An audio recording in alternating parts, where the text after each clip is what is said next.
noite sobre tempos saudáveis do campo da evangelização. Sempre é tempo de proclamar. Uma igreja saudável é uma igreja que proclama.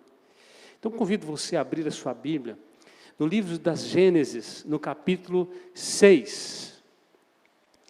Na verdade, para pregar sobre evangelização, eu poderia usar do capítulo 3 de Gênesis até o capítulo 20 do Apocalipse. Porque somente Gênesis 1 e 2, Apocalipse 21 e 22, não é missão. A igreja está no paraíso, a outra ela está na glória. O restante é alcance missionário. Foi escrito revelando o plano de salvação. Então, se eu pegar qualquer versículo de pretexto, hoje seria para proclamação. Está aí. Porque fala sobre o plano de salvação. Deus que desceu para salvar. Que enviou o seu Filho por nós. Gênesis capítulo 6. Nosso tema, então, é tempo de evangelizar. Capítulo 6. Eu queria partir desta história, desta família, deste homem de Deus, da experiência com Deus, de um povo que estava morto nos delitos e pecados e que Deus resolve mudar aquela história e dar deletar um tempo e começar um novo tempo.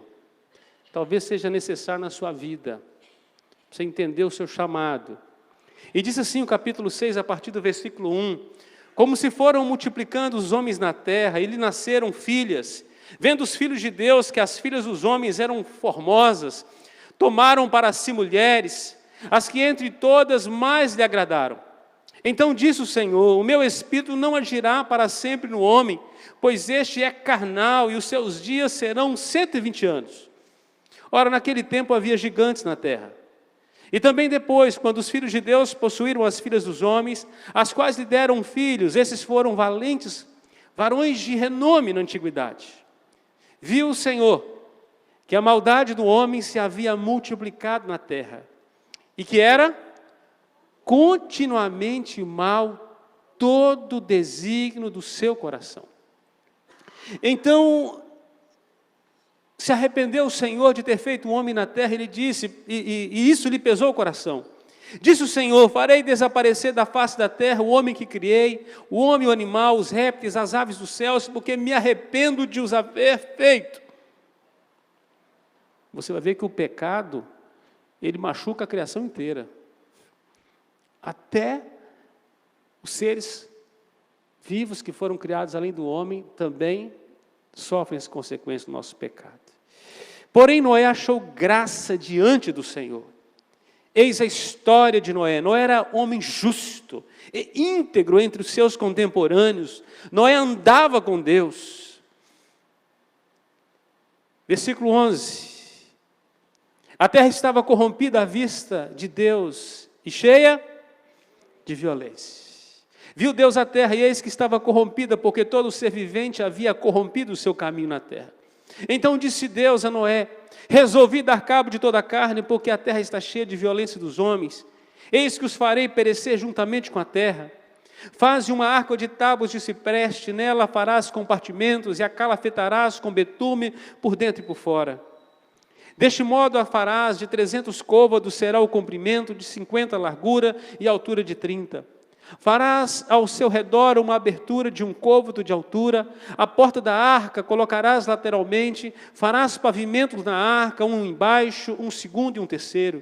Porque estou para derramar águas em dilúvios sobre a terra, para consumir toda a carne em que há fôlego de vida debaixo dos céus, tudo o que há na terra perecerá. Contigo, porém, estabelecerei minha aliança. Entrarás na arca, tu e teus filhos, a tua mulher e as mulheres de teus filhos. De tudo que vive, de toda a carne, 2 de cada espécie, macho e fêmea, farás entrar na arca para os conservar vivos contigo. Das aves, segundo as suas espécies, do gado, segundo as suas espécies, de todo réptil da terra, segundo as suas espécies, 2 de cada espécie virão a ti, para os conservares em vida. Leva contigo de tudo que se pode o que se come, ajunta-os contigo, ser-te-á para alimento a ti e a eles. Assim fez Noé, consoante tudo o que Deus lhe ordenara. Capítulo 7, versículo 17. Versículo 17, não, versículo 1 primeiro, vamos lá. Disse o Senhor a Noé: entra na arca, tu e toda a tua casa, porque reconheço que tens sido justo diante de mim no meio desta, verso 17, em diante diz assim: durou o dilúvio 40 dias sobre a terra. Cresceram as águas e levantaram a arca de sobre a terra. Predominaram as águas e cresceram sobremodo na terra, a arca, porém, vogava sobre as águas. Prevaleceram as águas excessivamente sobre a terra e cobriram todos os altos montes que havia debaixo do céu. 15 côvados acima deles prevaleceram as águas e os montes foram cobertos.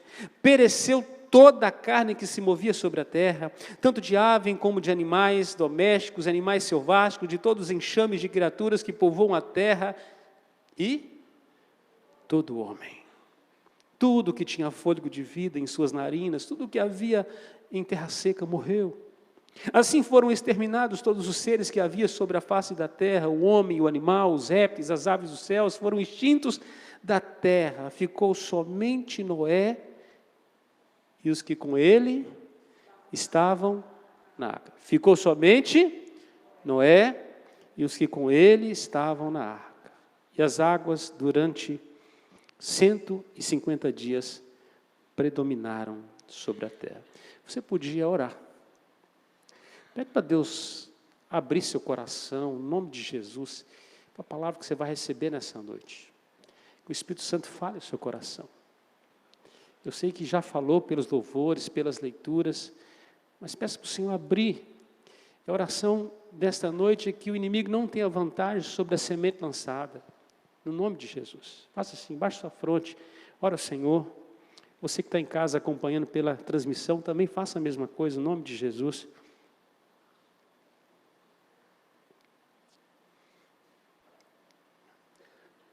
Pai, nós precisamos muito da Tua graça nesta noite. Tua palavra foi lida, Senhor, e ela será exposta. Nós vamos ler outros textos. E é a palavra viva do Senhor, ela é a espada do Espírito, Senhor, e que nesta noite ela esteja afiada, e ela corte, Senhor, e ela, Deus, traga discernimento, ela traga decisões sobre a nossa vida, Senhor, e que nós possamos sair daqui, ó Deus, como um exército, Deus, encorajado por Tua palavra, para obedecer a Tua voz. Abençoe Teu povo, me abençoe, ó Deus, quando o Senhor me dá a graça de ministrar a Tua palavra, que eu seja um canal limpo e útil ao Teu reino, no nome de Jesus. Amém e amém. Bom, na arca tinha todo tipo de animal, a arca estava cheia. E você imagina aqueles bichos comendo, come e faz serviço depois, não é isso? A arca tinha cheiro de macaco, tinha cheiro de elefante, tinha cheiro de camelo. Eu não sei se você já sentiu o cheiro de camelo. Bicho que fede. Tinha cheiro de tudo que é bicho, de porco. Tudo misturado. Aí você imagina como é que era o lugar lá dentro? Gente, dentro da arca fedia. E fedia muito. Pensa num lugar fedorento. Qual era o atrativo que tinha na arca enquanto ela fedia? Nenhum. Mas só tinha vida dentro da arca. Quem ficou para lá de fora, morreu. Então você que veio aqui nesta noite, talvez você de vez em quando reclama dos irmãos da igreja, tem um que escandaliza, tem um que faz aquilo. Olha, às vezes fede aqui. Mas só tem vida aqui dentro. Se você não entrar na arca, você vai perecer. Entendeu aí? Não precisa desenhar não, né? Então vamos lá? O Tratado de Lausanne, houve um pacto para alcance mundial, para que o Evangelho chegasse em todos os cantos desse planeta, para que nenhuma vida, nenhuma pessoa deixasse de ser alcançada pelo Evangelho da graça de Deus, para que a igreja fosse visível e fosse perceptível em todos os lugares, que houvesse plantação de igreja, evangelização abundante e constante. O ide, o chamado, a ordem de Jesus sendo obedecida em todos os cantos, que houvesse proclamação. E o tratado diz o seguinte: o evangelho todo, por toda a igreja, a todo homem. Repita comigo: o evangelho todo, por toda a igreja, a todo homem. Ufa, eu não sou responsável sozinho, você também tem uma grande responsabilidade. Você divide comigo o chamado de fazer o evangelho conhecido aos povos, e você só tem a sua geração para alcançar as pessoas para Jesus. Esse é o seu tempo. Enquanto você está respirando, tem dons e talento, trabalha, tem oportunidade, está muito ocupado, muito ocupado. Esse é o tempo. Você não terá outro. Você só tem essa vida para falar de Jesus, para comunicar vida. A evangelização é uma coisa que você não poderá fazer no céu. Não vai ter essa opção lá. Esse é o tempo. Uma das grandes limitadoras do crescimento da igreja é que os membros estão acovardados entre quatro paredes, esqueceram da missão. Amados, por 100 anos, Noé pregou para uma geração inteira: a obrigação da igreja não é salvar ninguém, mas é proclamar a salvação e deixar as portas abertas. A arca tem que estar aberta. Cada martelada de Noé em cada prego era um anúncio de que um dilúvio vinha, de que um juízo viria, e só haveria salvação para quem entrasse na arca. Enquanto isso, a Bíblia diz que o povo comia, o povo bebia, o povo casava, o povo dava-se em casamento, o povo se perdia. Diz que o homem naquele tempo era carnal, como é hoje. Que diferença nós temos de Noé para o nosso tempo? O que o povo quer? Comida e circo. Quer juntar gente? Comida e circo. É até fácil juntar gente na igreja. Faz comida, o povo vem. Fazendo de oração, o povo vai embora. Entendeu aí? Se você fica mais animado em vir na casa do Senhor porque tem comida do que oração, desconfie da sua salvação e do seu voto que você fez com Deus. Se a intimidade dele é menos importante do que a sua barriga. Você só tem uma vida para alcançar e para salvar uma geração. Noé doou sua vida para aquele tempo, um propósito. Gente, Noé parou sua vida, ele parou o seu mover, ele se direcionou para uma ordem, para um chamado de Deus que era urgente, era um chamado de salvação. Deus estava deletando um tempo para iniciar um novo tempo. Deus estava dizendo o seguinte: olha, o ômega está terminando, eu vou dar um novo alfa. Seu ômega está curto, você não sabe quanto tempo você tem aqui ainda. O seu alfa pode ser já direto na glória, ou pode ser uma virada na sua vida, para você sair de uma inércia ministerial, para obedecer o que Deus te chamou. Ele é o alfa e o ômega, ele renova os tempos. Ele mata um tempo e inicia um novo tempo, um tempo de um casamento ruim para um novo tempo, um tempo sem obediência para um tempo de obediência, um tempo sem santidade para um tempo de santidade, um tempo sem proclamação para um tempo de proclamação. Então esse tempo é o tempo da proclamação, o tempo das boas novas, o tempo da boa notícia. Vivemos num mundo que está destruído, só há más notícias. Você clica nas mídias sociais, nos jornais virtuais, ou pela televisão, ou pelos jornais impressos, quando não tem sangue, tem roubo, tem obstrução da justiça, a paz, ela não existe, existe a injustiça, a calamidade, indiferença, ódio. O amor se esfriou. E você recebeu, na sua conversão, a ordem de ser você o portador da boa notícia. É lamentável que tem crentes que só dá notícia ruim, ele fofoca para o inferno, ele coopera com o inimigo e não com a graça de Deus. Ele não fala da salvação, do amor, do que Deus pode fazer, mas ele está sempre mencionando as notícias ruins, ele está replicando aquilo que já é ruim. E quando você tem uma laranja podre no saco, você começa a colocar mais laranja podre, mais rapidamente você destrói todo saco de laranja. Notícias ruins, vão consumindo. Somos chamados para boas novas. A mensagem das boas novas é o maior presente que se pode dar ao nosso semelhante. Se tem uma coisa que você pode fazer pelo seu semelhante, é anunciar Jesus. Essa é a boa notícia. É por isso que no prédio que você mora, tem tantas pessoas e elas estão indo para o inferno, e Deus colocou elas na sua conta, dizendo: você é o meu agente para a proclamação desse prédio. Na escola que você estuda, na empresa que você trabalha, no ônibus que você entrou, no Uber que você pegou, você sabia que aquele motorista está carente do amor de Deus, da graça de Deus, e você tem uma oportunidade, talvez seja 5 minutos, 10 minutos, fale sobre tudo, mas que o Evangelho chegue ao coração. A tendência das pessoas é conversar sobre esporte, sobre política, sobre tragédia, não é isso? Quando é que Jesus vai entrar na história das pessoas através da sua vida? Eu quero tratar sobre algumas questões importantes sobre evangelização. Primeiro, a sua urgência. Primeiro, é a urgência. O dilúvio está chegando. O tempo do juízo está chegando. Deus, o mesmo Deus que deu um reinício naquele mundo, daquela época de Noé, com água, fará novamente com fogo. Essa semana eu li a 2 Pedro, capítulo 3. Ele fala que as coisas vão serem consumidas. Um novo tempo. Deus está preparando novos céus e nova terra, nos quais habita a justiça. É para o justo morar lá, é para aquele que foi justificado, aquele que recebeu a graça de Deus, aquele que serviu a Deus na sua geração.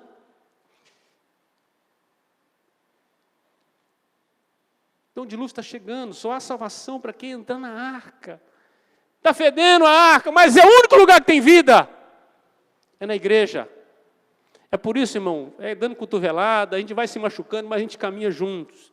Porque a arca tem que ficar apertadinha mesmo, tem que caber mais gente. O mundo está em decomposição, violência, maldade, mentira, engano, idolatria, materialismo, prostituição, indiferença, o amor esfria, os pecados vão se aumentando em uma humanidade que se esqueceu do seu Criador. Não cuida do que Deus criou, não cuida de si mesmo nem do seu semelhante. Há um mundo de disputas por espaços, um individualismo. Estamos no meio da multidão, vivendo isolados e solitários.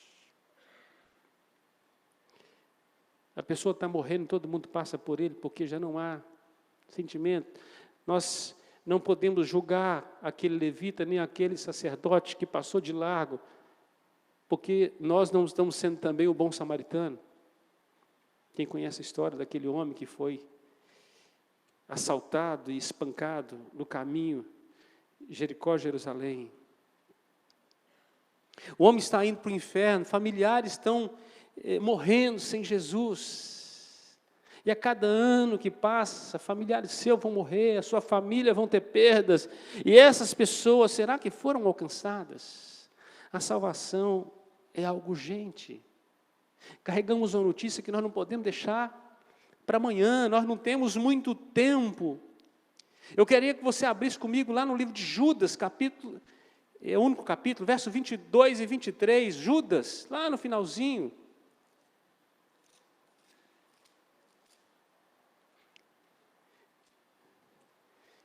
Aí, a voz da consciência está lá. Vamos ler juntos?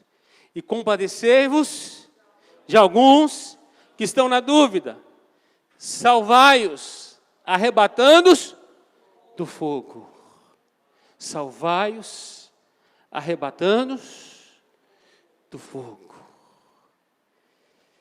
Compadecei-vos de alguns que estão na dúvida. Salvai-os, arrebatando-os do fogo.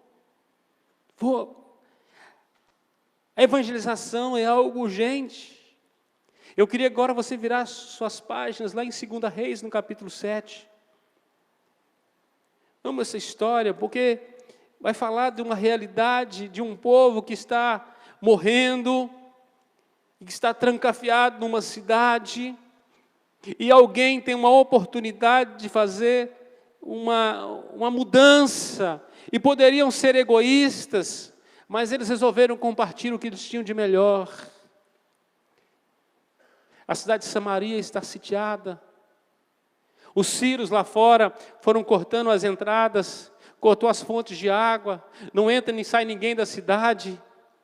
Se abrir a porteira, os inimigos entram e destroem a cidade. Um exército gigantesco está do lado de fora acampado. Quem é que ficava do lado de fora nesse tempo, que não podia ter acesso? Eram os leprosos. Eles não podiam ter relacionamento com a sociedade, então eles recebiam marmitecos pelo buraco do muro. Eles ficavam lá de fora, mas se não havia comida dentro, como é que eles receberiam comida por lá de fora? E diz que chega um momento que a fome apertou tanto que os leprosos falaram assim, olha, não vem comida de dentro aí. Se a gente ficar aqui, nós vamos morrer de fome. Ninguém vai se importar conosco. Vamos lá para o acampamento dos sírios. Porque vai que eles nos dão comida. E se nos matar, a gente já ia morrer mesmo. Não temos nada a perder. Olha o que diz o texto, versículo 3 em diante. 2 Reis 7. 4 homens leprosos estavam à entrada da porta, os quais disseram uns aos outros, para que estaremos nós aqui sentados até morrermos? Se dissermos, entremos na cidade, há fome na cidade, e morremos lá. Se ficarmos sentados aqui também, morreremos. Vamos, pois, agora, e demos conosco no arraial dos sírios. Se nos deixarem viver, viveremos. Se nos matarem, então somente morreremos. Levantaram-se ao anoitecer para se dirigir ao arraial dos sírios. E tendo chegado à entrada do arraial, eis que não havia lá ninguém. Porque o Senhor fizera ouvir no arraial dos sírios ruído de carros e de cavalos, e o ruído de um grande exército, de maneira que disseram uns aos outros, eis que o rei de Israel alugou contra nós os reis dos heteus, o rei dos egípcios, para virem contra nós. Pelo que se levantaram e, fugindo ao anoitecer, deixaram as suas tendas, os seus cavalos, os seus jumentos, e o arraial como estava, e fugiram para salvar a sua vida. Chegaram, pois, aqueles leprosos à entrada do arraial, entraram numa tenda e comeram e beberam, e tomaram ali prata e ouro e vestes, e se foram, e os esconderam. Voltaram e entraram em outra tenda, e dali também tomaram alguma coisa e a esconderam. Verso 9, vamos ler juntos? Então disseram uns para os outros, não fazemos bem. Este dia é dia de boas novas, e nós nos calamos.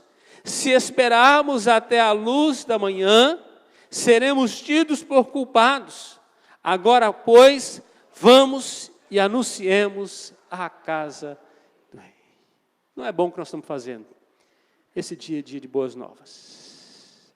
Aqueles leprosos comunicam à cidade que, olha, os inimigos fugiram, deixaram tudo, deixaram a comida, deixaram as armas, deixaram os cavalos, deixaram as carruagens. Eles saíram com medo. E o povo pode abrir as portas da cidade, pode ir lá buscar comida, e Deus salvou Samaria, um milagre aconteceu, glória a Deus, salvação em Samaria. Quer saber o que é evangelização? Evangelização é um mendigo contando para outro mendigo onde encontrou pão. É um leproso dizendo para o outro onde eu encontrei cura. Quem ele era eu não sei, só sei que agora vejo. Alguém que foi curado pela graça de Deus precisa comunicar quem é o homem do milagre. É urgente, há uma cidade faminta e ela vai morrer se nós não proclamarmos, este é o dia de boas novas. Esse é o dia de boas novas. Evangelização. Evangelização, questão importante, sua urgência. Abra comigo em Jonas, livro do profeta Jonas. É o livro mais missionário da Bíblia, e fala exatamente de um missionário que não quer obedecer. Está parecendo um jumento empacado, não quer sair, Tem uma história por trás de tudo. O profeta é filho de um outro profeta que possivelmente foi morto pelos ninivitas. Ele odiava aquele povo. E Deus fala assim, olha, versículo 2. Dispõe-te, vai à grande cidade de Nínive e clama, e proclama, e anuncia contra ela, porque sua malícia subiu até mim. Deus está dizendo, eu vou destruir aquela cidade se ela não se converter. Então vai lá e anuncia para salvar a cidade. Sua missão, Jonas, é salvar os seus inimigos. Amados, quem é amigo nosso? Se o mundo está em inimizade para com Deus, todos são inimigos. Nós somos a boa notícia de que Deus pode reconciliar pessoas. E Jonas é chamado por Deus para ir pregar pelo povo que ele não amava. Talvez você está querendo pregar o evangelho somente para as pessoas que concordam com você, que gostam do que você gosta, que são amistosos para contigo. Deus está te chamando para pregar o evangelho, inclusive para aqueles que te odeiam. E é bem possível que aqueles que mais te amam rejeitem o evangelho, e aqueles que te odeiam recebam a graça de Deus.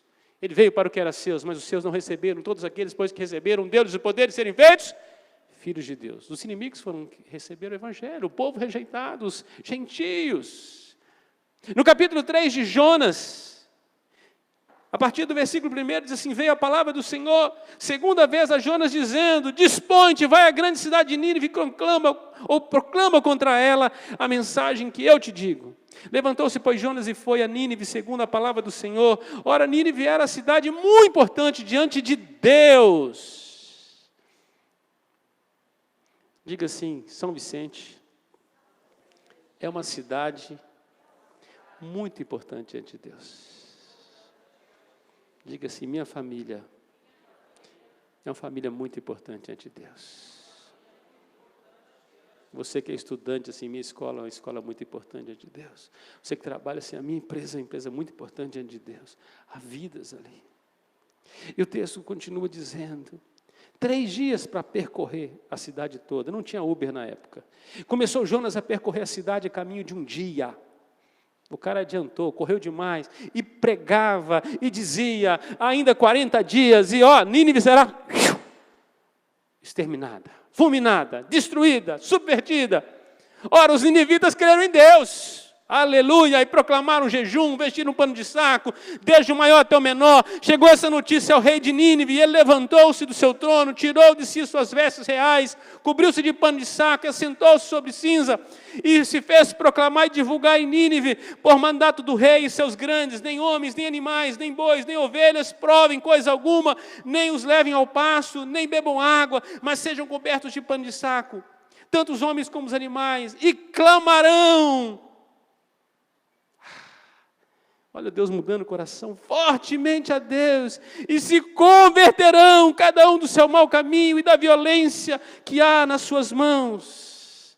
Quem sabe, se voltará a Deus, se arrependerá e se apartará do furor da sua ira, de sorte que não pereçamos. Verso 10, vamos ler juntos. Viu Deus o que fizeram, como se converteram do seu mau caminho, e Deus se arrependeu do mal que tinha dito lhes faria. Ainda em 40 dias, e Nínive será destruída. A evangelização, ela é conhecida pela sua urgência. Talvez você esteja se organizando, se preparando. Eu ainda vou falar de Jesus. Você está perdendo tempo. O atalaia, ele precisa avisar. Ele precisa tocar a trombeta na cidade, dizendo, o perigo está chegando. Você tem que tocar a trombeta na sua família. Dizer, o rei está chegando. O tempo está acabando. Esse é o tempo da oportunidade, é o tempo da visitação. A evangelização é conhecida pela sua urgência. Esta é a mensagem urgente. Pregar para que os homens se reconciliem com Deus. A mensagem de Jonas foi pregada com raiva, foi pregada de qualquer maneira. Ele podia pregar um bom sermão, resumiu em uma frase, ainda em 40 dias, e Deus, com vocês. Foi suficiente para o povo se arrepender, converter. O povo tornou crente mesmo, jejum, pano de saco, cinza. Humilharam diante do Senhor, como Israel jamais fez. E tem um negócio, diz que eles se arrependeram da maldade, da violência deles. Jonas vai ter que lembrar que o que fizeram com o pai deles, se arrependeram do que eles fizeram. O que fizeram com a família dos profetas. Deus trouxe conversão, mudança. Evangelize seus parentes, aqueles que você ama, mas não evangelize somente esses, evangelize todas as pessoas que Deus colocar, porque é urgente. Você entra com uma pessoa dentro de uma lotação, ela conversa com você, você fala de Jesus para ela, ela sai dali atropelada e morre. Você falou, louvado seja Deus, pude falar de Jesus. E do contrário, você era o instrumento daquele momento. Segunda questão sobre evangelização, a sua obrigatoriedade. Eu quero dizer para você que você não tem opção de não pregar. Deus não dá recado para a gente, Deus não dá sugestão para a gente. Ele dá ordem. Ele dá ordem. Todas as vezes que Deus fala com o homem, o verbo é imperativo. Ele está dizendo assim, é para fazer. Quando Deus manda o povo de Israel entrar na terra e matar os inimigos, era para matar. Quando era para ter misericórdia, Deus falava, agora é para ter misericórdia. Agora não é para ter obediência. Obedecer é melhor que sacrificar. Deus dá ordem. Então nós fomos comissionados. O comissionado precisa responder ao seu general a missão que recebeu. E para o general, missão dada é missão resolvida, cumprida. Deus não tem um outro plano. Ainda que lá no céu os anjos estejam conversando, falando assim, olha, a igreja está falhando, tem tanta gente para ser alcançada, tanta gente perecendo, indo para o inferno, mas os anjos estão discutindo, então há uma crise no céu, e de repente dizem, olha, o que nós vamos fazer? Podemos ir no lugar deles? Aí um anjo fala com o outro assim, olha, vai ver, o chefe tem um plano B, né?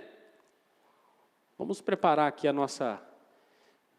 preparar os Gabriéis, né? Os anjos das boas notícias, da proclamação. É nós que vamos dar, eis que vos trago boas novas de grande alegria, que será para todo o povo. E todo mundo se preparando. Mas aí uma discussão, não, ele não tem plano B, não. O chefe diz que é esse povinho mesmo que vai ter que pregar. Aí, Domingas, eu estou imaginando um anjo passando a mão na testa e assim, ixi, vai ser difícil, hein? Acordar esse povo. Porque se converte, depois eles se tornam crentes SSS, salvo, sentado, sossegado, suviano, né? Tranquilões. Enquanto a família está indo para o inferno, a geração dele está indo para o inferno, ele não prega o evangelho.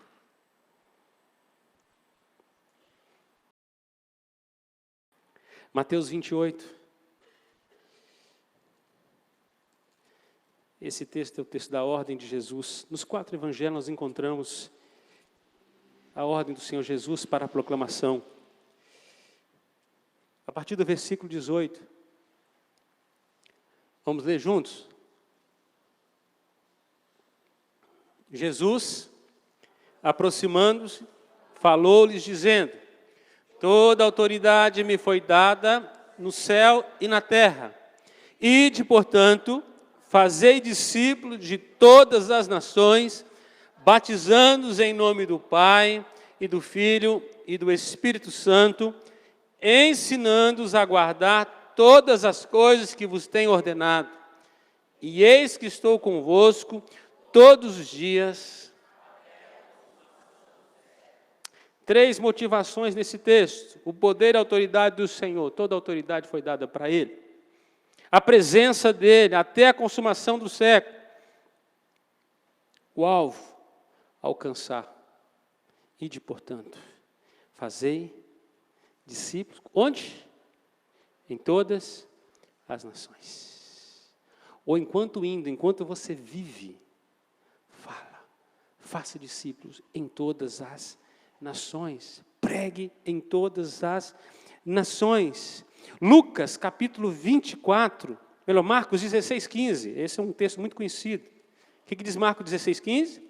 Ide por todo mundo e pregai o evangelho a toda criatura. Lucas 24, 44 a 49. Abriu aí? Lucas 24, 44 a 49. A seguir, Jesus lhes disse: são estas as palavras que eu vos falei, estando ainda convosco, importava que cumprisse tudo que de mim está escrito na lei de Moisés, nos profetas e nos salmos. Então lhes abriu o entendimento para compreenderem as Escrituras. E lhes disse: assim está escrito, que o Cristo havia de padecer e ressuscitar dentre os mortos no terceiro dia. Em seu nome, pregasse arrependimento para a remissão de pecados, a quem? A todas as nações. Começando, vós sois testemunhas dessas coisas. Eis que envio sobre vós a promessa de meu Pai. Permanecei, pois, na cidade, até que do alto sejais revestidos de poder. Isso já aconteceu. O Pentecoste já aconteceu. A autoridade já foi dada. E nós somos comissionados. É uma ordem. João 20, 21. Aí, virando as páginas, os evangelhos todos, Jesus termina os evangelhos, o registro da missão. Disse Jesus outra vez: paz seja convosco. Assim como o Pai me enviou, eu também os envio. Da mesma forma, ou na mesma missão do Pai, agora a missão é de vocês. Eu gosto muito do exemplo da corrida de revezamento, aquela que tem o bastão. Alguém tem que carregar o bastão nos primeiros 100 metros, e ele precisa correr bem os seus primeiros 100 metros, porque ele tem que entregar vencendo. O segundo pega e corre mais 100 metros, e ele precisa entregar vencendo. O terceiro assim, para que o quarto faça a última corrida e passe na linha de chegada. Eu quero dizer para você que Jesus, ele correu os 300 metros. E ele entregou para nós o bastão e falou assim: corra seu 100 agora. Assim como o Pai me enviou, eu também vos envio. O Senhor Jesus disse assim: olha, vocês precisam ficar na cidade, aqui do alto seja revestido de poder. Em Atos 1:8, ele vai dizer: mas recebereis poder ao descer sobre vós o Espírito Santo. E então, vocês vão ser minhas testemunhas. Tanto em Jerusalém, como em toda a Judéia, Samaria e até os confins da terra. Vocês vão ser testemunha dentro de casa. Vocês vão ser testemunha entre seus parentes. Vocês vão ser testemunha entre seus inimigos. E vocês vão ser testemunhas dos lugares mais longínquos. Quando isso? Tudo ao mesmo tempo. Por que alguém tem que ser o último a receber a notícia? Por que a boa notícia tem que chegar tarde? Amados, nós carregamos uma bomba. Ela é da graça. Enquanto carregamos, levamos vida. Mas vai ser um momento que esse tempo esgota. Passou. Perdemos a oportunidade. Olha a oração da igreja de Atos no capítulo 4. Capítulo 4, versículo 29. A igreja, ela não pede a Deus para facilitar o trabalho, a não ser para que Deus dê a ela coragem. Vamos ler juntos? Agora, Senhor, olha para as suas ameaças e concede aos teus servos que anunciem com toda intrepidez. Você podia fazer essa oração. Deus, eu estou acovardado no meu trabalho. Me dê intrepidez para pregar lá. Deus, eu estou acovardado na minha família. me dê intrepidez para pregar lá. Eu estou comissionado. Aqui, o contexto, queriam calar a igreja. A oração da igreja, Deus, dá-nos mais coragem. E diz que eles tendo orado, tremeu o lugar, e com intrepidez eles anunciavam a palavra de Deus. Saíram. E aí você vai ver a igreja crescendo. Lá em Romanos capítulo 10, sabia que você está fazendo um passeio hoje nas Escrituras, Romanos capítulo 10, versículo 13 ao versículo 15. Vamos ler juntos, eu quero que você lê comigo, vamos lá? Porque todo aquele que invocar o nome do Senhor será salvo. Como, porém, invocarão aquele em que não creram? E como crerão naquele de quem nada ouviram? E como ouvirão, se não há quem pregue? E como pregarão, se não forem enviados? Como está escrito, quão formosos são os pés do que anunciam coisas boas. Diga para o seu irmão que está do lado aí, os seus pés são lindos, seus pés são formosos. É para anunciar coisas boas. Ainda agora em 1 Coríntios capítulo 9. Aleluia. Como vão ouvir se não há quem pregue? Evangelização é conhecida pela sua obrigatoriedade. Você está debaixo de uma ordem, Segundo, 1 Coríntios 9, 16 em diante, diz assim: se anuncio o evangelho, não tenho de que me gloriar, pois sobre mim pesa essa obrigação. Sobre Paulo? Sobre mim. Esquece Paulo, sobre você. Sobre nós, e diz assim, pois sobre mim pesa essa obrigação, porque ai de mim, se não pregar o evangelho. Se o faço de livre vontade, tenho galardão, mas se constrangido, então a responsabilidade de dispenseiro que me está confiado. Eu aprendi uma coisa, prego o evangelho com alegria, pregue com alegria, com espontaneidade, com vigor, todos os dias. Se um dia faltar alegria, pregue por obediência. Entenda que você tem uma obrigação. Tem dia que eu não quero pregar, mas eu prego. Jonas pregou. E o resultado? Eu nunca vi um sermão converter 120 mil pessoas, a não ser o de Jonas. Conhece um missionário mais eficaz do que Jonas? Oi? O problema não era Jonas, era a mensagem do evangelho.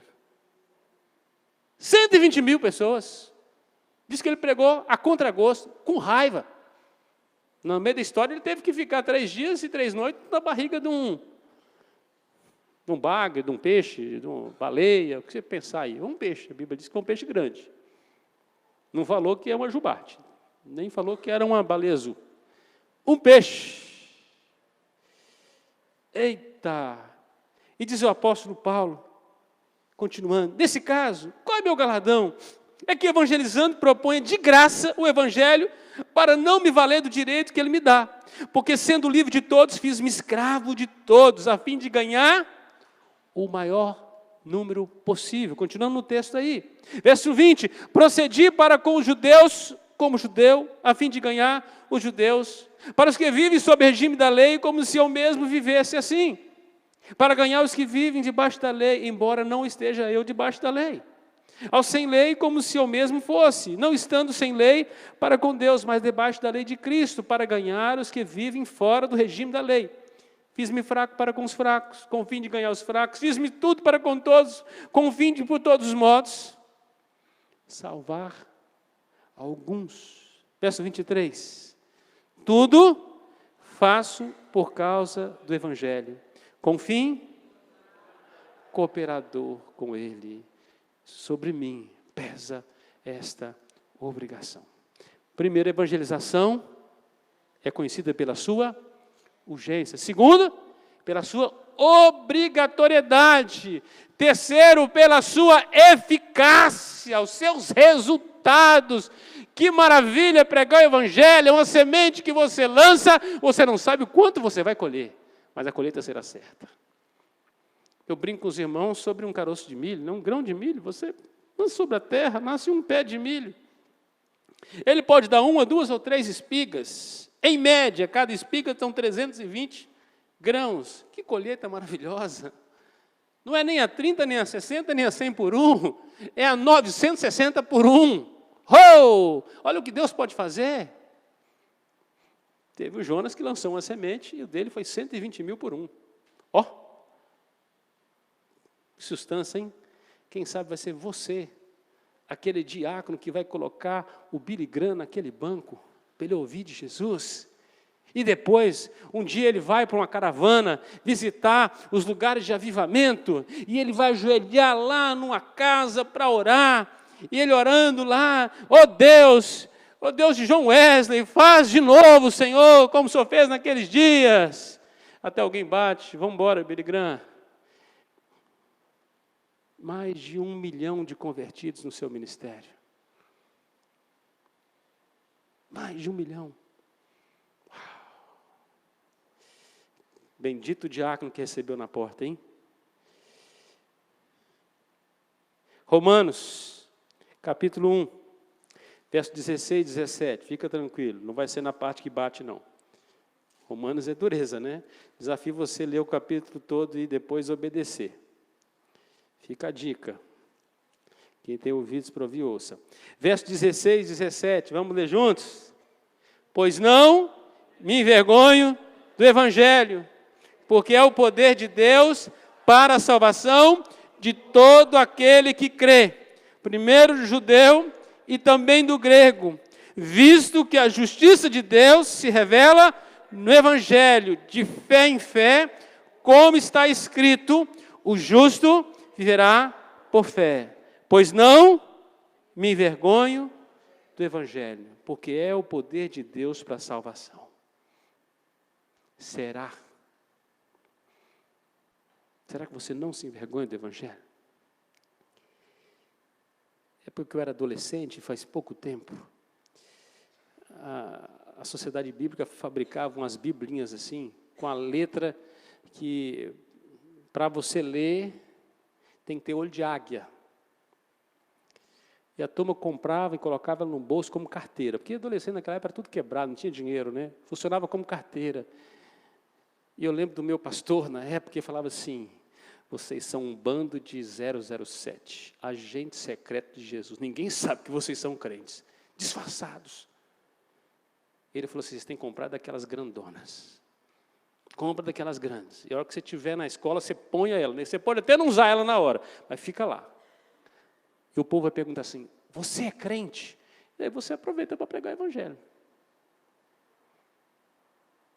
Não me envergonhe do Evangelho, porque ele é o poder de Deus.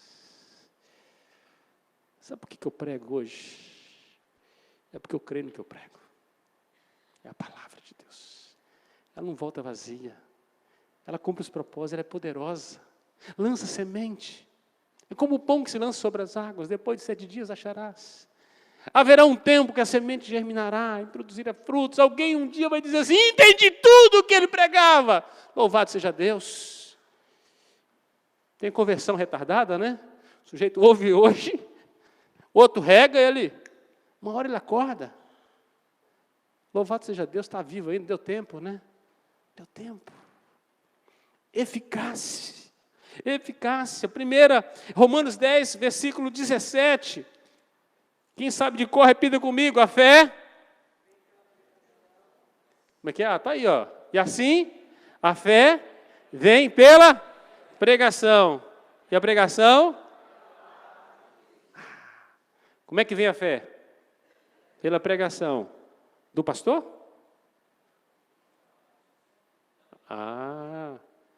Também, né? É sua, você lê a palavra todo dia, você se alimenta da palavra, você é um comissionado de Deus, você é alguém cheio do Espírito de Deus, você ora antes para o trabalho, você está no mundo, você está ligado, oportunidades vão acontecer. Essa semana eu estava no supermercado e 2 jovens conversando, uma está desviada do Evangelho, lá no Sonda. E eu fiquei esperando, falei, vou entrar de sola, eu vou aproveitar. Mas não precisou. Como está assim, estou desviada. Aí tem 10 anos que eu estou desviada, eu gostava muito da igreja, mas eu ouço louvores todos os dias, e aquela conversa toda. Ela assim, mas a igreja que eu me... Aí ela falou a igreja que ela identificava mais, tal. Aí eu, com muito jeitinho, falei, filha, volta para Jesus, que você não tem muito tempo. Voltei e fui pagar. Eu não sei se ela vai gostar de mim na próxima vez que me ver, mas ela recebeu um recado de Jonas. Entendeu? E elas ficaram conversando entre elas depois. Eu imaginei que falavam a respeito do que acabaram de ouvir, né? Mas eu não me aguentei. Falei, é minha chance. Está no assunto, né? Falei, filha, volta para Jesus, que você não tem muito tempo. Voltei para pagar no caixa. E eu falei, Jesus, aí eu dei aquela arriscada. Ela já ouviu. Se ela quiser ser discipulada, eu vou caminhar com ela, né? Oportunidade.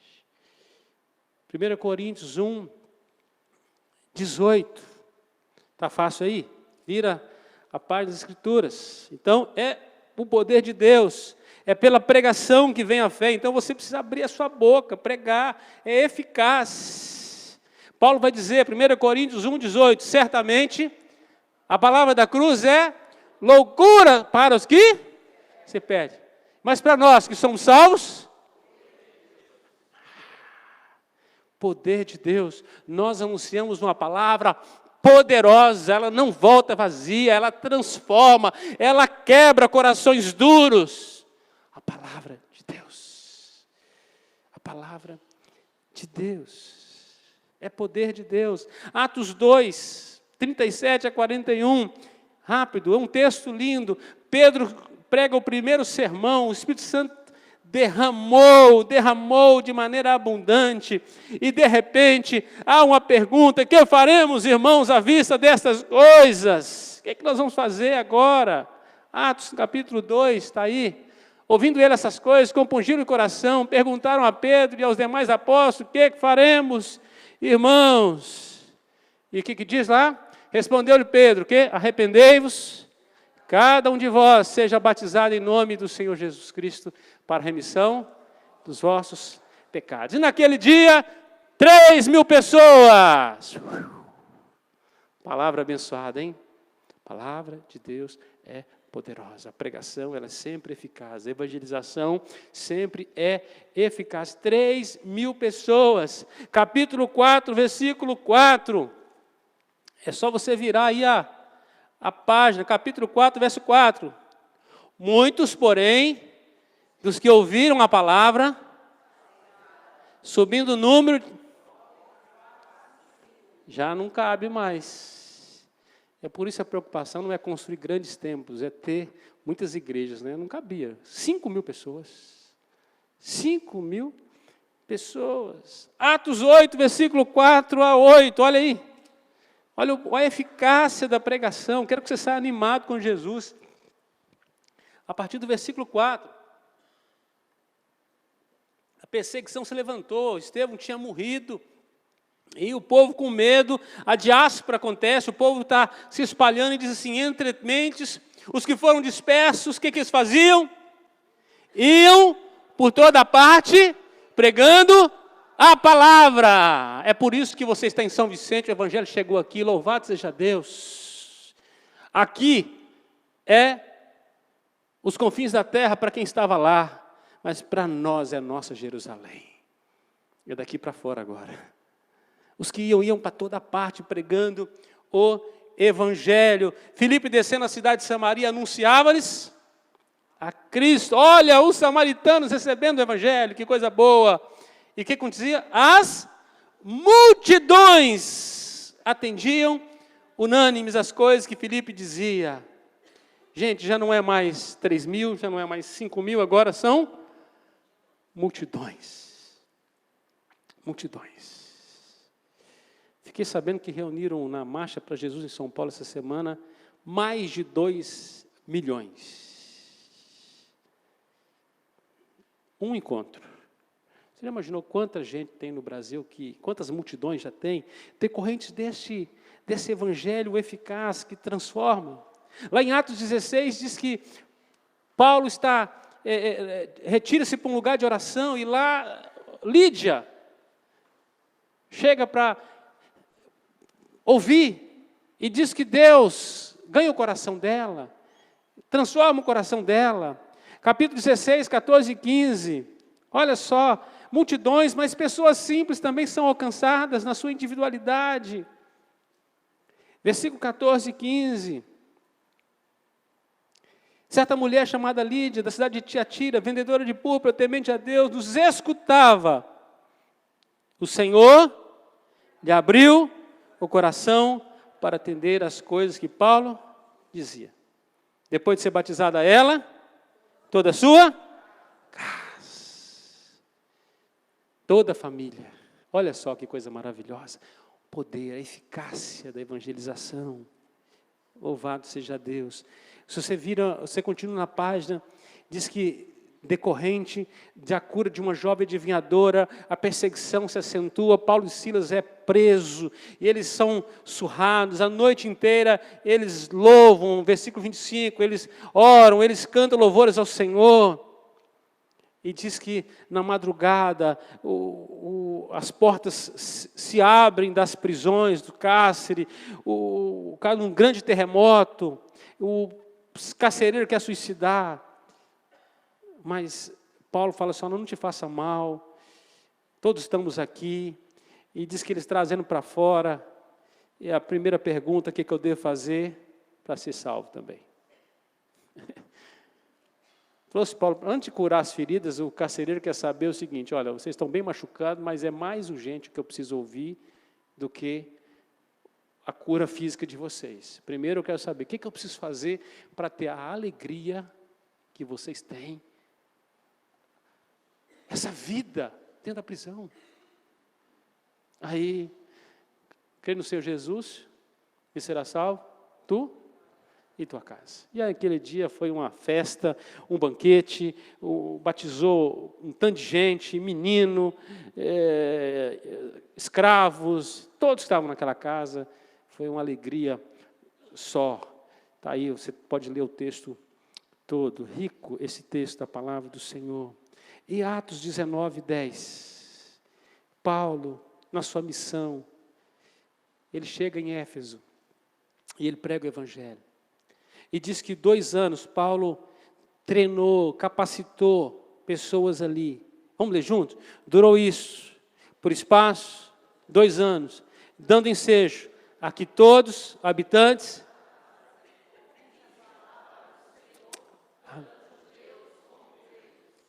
toda a Ásia, um país gigante inteiro, foi evangelizado. É urgente, é obrigação, mas dá resultados. Dá resultados. Sabe qual é a igreja que não cresce? É a que não prega o Evangelho. A que não prega o Evangelho. Você sabe o que não dá certo para a igreja?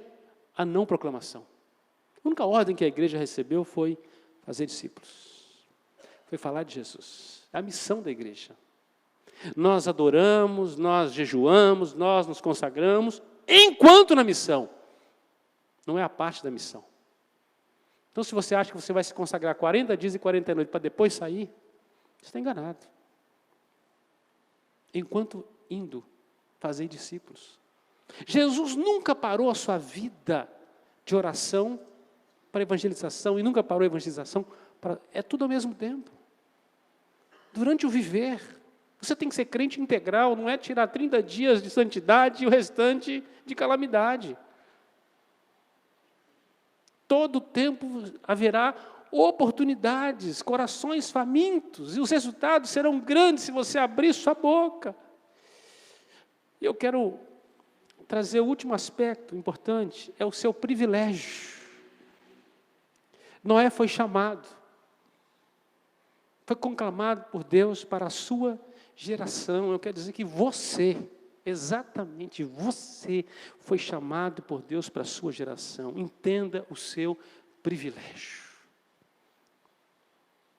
É você que tem a alegria de conduzir a mensagem da salvação. É você, sabe aquela de carregar a tocha olímpica que todo mundo quer, e o cara quer ser aquele que vai acender a pira lá, eu quero carregar, já está na sua mão, corra bem a sua corrida.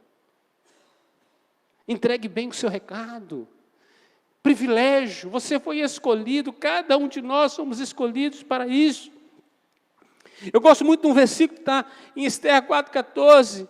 Quem sabe não foi para essa conjuntura que Deus te levantou para a salvação de um povo inteiro. Quem sabe Deus não te levantou para esse tempo. Você é a boca de Deus para essa geração. É o profeta dessa geração. Profetiza a esses ossos secos, a esse vale de ossos secos. Deus quer te usar. Esse é o tempo. O tempo da proclamação, o tempo do alcance da graça de Deus. Em 1 Pedro 1,12 diz que os anjos desejaram pregar o Evangelho. Eles queriam entrar na missão, mas o projeto de Deus é a igreja. É a igreja. Somos os embaixadores de Deus. Você precisa entender isso. Isso tem a ver com a sua identidade com Cristo, de que você é um filho amado do Pai, de que você foi salvo pela graça de Deus, você foi colocado no mundo para ser sal da terra e do mundo, para que a glória de Cristo brilhe através da sua vida, para que o mundo seja exortado através da sua vida. Você é embaixador do reino, você é sacerdócio real, e onde você pisa o reino está, você abre portas do reino. Você é o reino de Deus. Cuidado, se você minguou o reino de Deus na sua vida. Onde você está? Não é o missionário, não é o evangelista, não é o pastor, é você. Deus colocou você no lugar que você está, para você brilhar, fazer conhecido o seu nome, para falar daquele que te tirou do império das trevas para a sua maravilhosa luz. Você só não prega sobre a luz se você ainda está no império das trevas, mas se você foi alcançado, pelo menos por gratidão, você vai fazer isso. Que privilégio! Você é embaixador. Não há cargo mais importante nesta vida do que ser embaixador do Rei. Somos canais da reconciliação. É assim que Deus nos usa. Em 2 Coríntios, no capítulo 5, você podia abrir comigo lá, 2 Coríntios, capítulo 5, versículo 18 ao versículo 20. Deus nos confiou, eu e você. Nós estamos numa parceria, há uma sinergia. Deus está fazendo com que todas essas coisas conspirem para que sejamos usados por Ele como instrumento da sua graça para transformar a nossa geração. O verso 18 ao 20 diz assim: ora, tudo provém de Deus, que nos reconciliou consigo mesmo por meio de Cristo e nos deu o ministério da reconciliação. Você está aí, você é o representante de Deus para reconciliar pessoas. A saber que Deus estava em Cristo reconciliando consigo o mundo, não imputando aos homens as suas transgressões, e nos confiou a palavra da reconciliação. O ministério é nosso, a palavra também. Nós somos a boca de Deus, gente. Somos os profetas desta geração. A nação está clamando por profetas que profetizem a palavra do Senhor. O vale de ossos secos precisam de um profeta para dizer: eis-me aqui, Senhor, pode me usar. O que diz aí o versículo 20? De sorte que somos embaixadores em nome de Cristo. Como se Deus exortasse o nosso intermédio. Em nome de Cristo, pois, rogamos. Somos os reconciliadores de Deus. Deus nos confiou as boas notícias. O mundo só pode receber boas novas através da igreja. Se a igreja não proclamar, quem irá? Quem irá? Esse é o tempo da proclamação. Amanhã, quando você acordar, se você acordar, acorde e diga sim para Jesus: quem nós vamos reconciliar hoje, juntos? Fala para ele assim: me leva onde o Senhor quer implantar a vida hoje. E quando o porteiro te cumprimentar, fale de Jesus para ele. Quando você entrar no elevador, seja 1 andar ou 10 andares, fale de Jesus para aquela pessoa que entrou. Pastor, ele pode me achar como ridículo. Ridículo é para o inferno. Ridículo é não pregar o evangelho.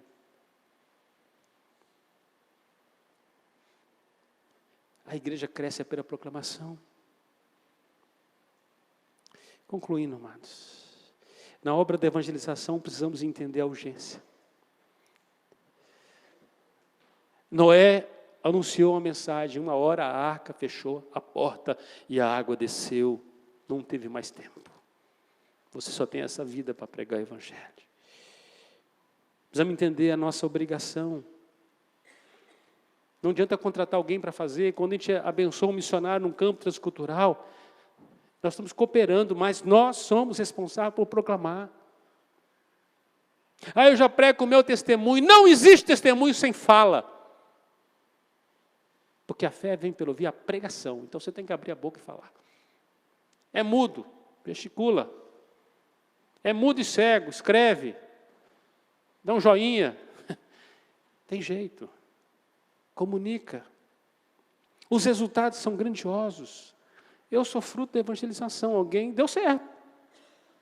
Se você está aqui hoje, foi alcançado pela graça de Deus, o resultado aí.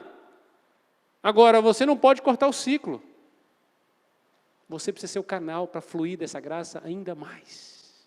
Ainda mais. Paulo morreu, Timóteo estava vivo. Timóteo morreu, vieram outros, os pais da igreja. A igreja não parou. Houve uma grande reforma, a igreja continuou. Houve grandes avivamentos, a igreja continuou. O evangelho foi para a América do Norte. Lá, alguém ouviu a palavra. Vou para o Brasil. Nasceu a igreja presbiteriana, mas outros vieram, nasceram diversas igrejas. O evangelho continua. Eu sou o canal. Resultados grandiosos.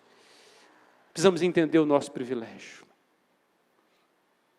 E dizer, Senhor, obrigado porque o Senhor me confiou esse recado. O recado mais importante que uma vida precisa ouvir, você carrega ele. Você entende isso? A notícia mais doce, mais preciosa.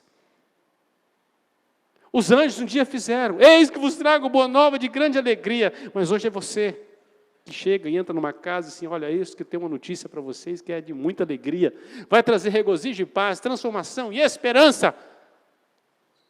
Eu anuncio Jesus para vocês. Noé e a arca, somos chamados a anunciar ao mundo do nosso tempo, que só há salvação em Cristo Jesus. E dizer para o mundo, a porta ainda está aberta. Mas a igreja fede, mas é o único lugar que tem vida. É o único lugar que tem vida. Este é um tempo de boas novas. Jesus está vivo. Você está vivo. A salvação está no ar. Nós vamos cantar uma canção e depois nós encerramos orando. Que Deus desperte você para a proclamação, meu irmão. Em nome de Jesus. Que o Espírito Santo desperte sua vida para não perder uma oportunidade. Quem sabe você vai clamar hoje por uma chance. Deus, essa semana eu quero... Vai ser a semana.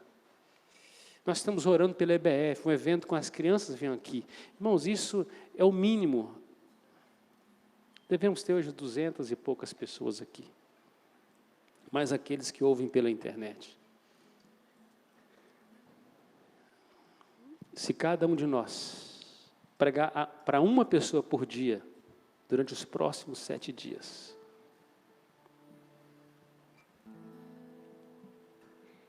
já imaginou? É pouco. Mas se a gente pregar para mais, a igreja cresce pela proclamação. É pela proclamação. Vamos ficar de pé, nós vamos cantar essa canção. Depois nós vamos orar.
tem poder para salvar, tem poder para salvar, para sempre autor da salvação.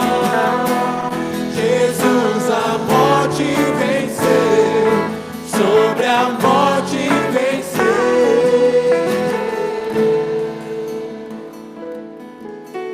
Senhor, nós te louvamos e nós te bendizemos, ó Pai. Que teu Espírito possa nos despertar para esses dias e para esse tempo. Nossos parentes precisam ouvir do teu amor, da tua graça. Que haja salvação dentro da nossa casa. Que haja salvação nos nossos familiares, ó Deus, no nome de Jesus. Que haja salvação na nossa cidade, ó Pai, no nome de Jesus. Que sejamos a boca do Senhor, profetas levantados por este tempo, ó Deus, para proclamar vida, ó Pai, neste mundo em decomposição, anunciarmos o Evangelho transformador. Ó Pai, no nome de Jesus, ó Deus, obrigado pelo privilégio que o Senhor nos dá. Obrigado, Deus, porque o Senhor nos colocou nesta missão. Sabemos, ó Deus, ó Pai, da sua urgência. Sabemos, ó Deus, que é a nossa obrigação, pesa sobre nós. Mas entendemos que isso é um privilégio. E obrigado, Deus, porque os resultados virão, ó Pai. Ó Deus, vidas serão salvas. Vidas têm sido salvas, ó Pai, para louvor da tua glória, Senhor. Desperta essa igreja, desperta as nossas vidas. Desperta cada crente, ó Deus, para cumprir o seu chamado, o seu papel, ó Deus, de discipulador, de evangelizador, ó Pai. Cada um de nós somos missionários teus, estamos debaixo da mesma ordem, da mesma missão. Por isso nos damos alegria, unção e obediência, ó Pai, no nome de Jesus. Abençoa a tua igreja, abrindo portas de discipulado, de evangelismo nessa semana, portas às quais nós vamos entrar, ó Deus, corações que serão quebrantados, ó Deus, vitórias sobre vidas, ó Pai, ó Deus, vidas que estão em trevas, que serão resgatadas para a sua maravilhosa luz. Ó Senhor Jesus, nos usa-nos com poder, unção e graça.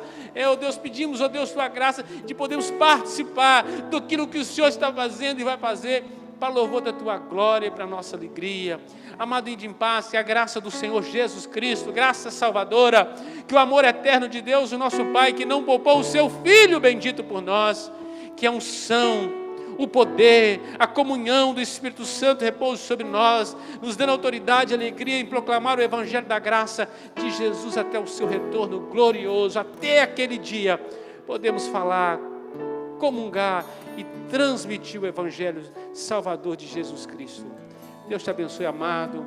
Boa semana para você. Dê um abraço quem está por perto aí. Nossa livraria está aberta. Oportunidade de você adquirir uma literatura para abençoar e despertar você para o chamado. Eu vou estar na porta para te dar um abraço. Boa semana.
Move as montanhas.